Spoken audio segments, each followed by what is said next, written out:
अस्सलाम वालेकुम नाजरीन, क्रिकेट की ताज़ा तरीन अपडेट हासिल करने के लिए मेरे चैनल को सब्सक्राइब कर लें। ज़हीर अब्बास ने बाबर आजम को पाकिस्तानी स्क्वाड से बाहर करने का मुतालबा कर दिया। पाकिस्तान के माया नाज बल्लेबाज ज़हीर अब्बास ने कौमी वाइट बॉल के कप्तान बाबर आजम को उनकी हालिया परफॉर्म पर तनकीद का निशाना बनाते हुए उन्हें टीम से हटाने का मुतालबा किया है। बाबर को हाल ही में अपनी कम कारकर्दगी की वजह से सख्त जांच पड़ताल का सामना है, जिसकी खास बात बांग्लादेश के खिलाफ 2 मैचों की होम टेस्ट सीरीज में उनकी मायूस कुन रन थी। वो बांग्लादेश के खिलाफ भूल जाने वाली होम सीरीज के बाद आईसीसी टेस्ट बैटिंग रैंकिंग में टॉप 10 की फहरिस्त से बाहर हो गए, जहां वो 4 इनिंग्स में 64 रन बनाने में कामयाब हुए। उन्होंने आखिरी बार दिसंबर 2022 में न्यूजीलैंड के खिलाफ 161 रन की मैराथन इनिंग्स के साथ रेड बॉल क्रिकेट में 50 रन का हिंसाबूत किया था। इसके बाद से उन्होंने जुलाई 2023 में श्रीलंका के खिलाफ 39 के सबसे ज्यादा स्कोर के साथ 16 इनिंग्स खेली हैं।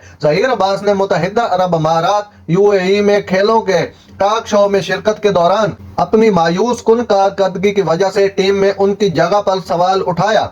अब्बास ने कहा कि बाबर आजम को टीम से ड्रॉप किया जाना चाहिए। अगर वो रन्स नहीं बना रहा है तो क्योंकि अगर वो हमारा अहम बल्लेबाज है और वो आउट ऑफ फॉर्म है तो उसे टीम से बाहर होना चाहिए।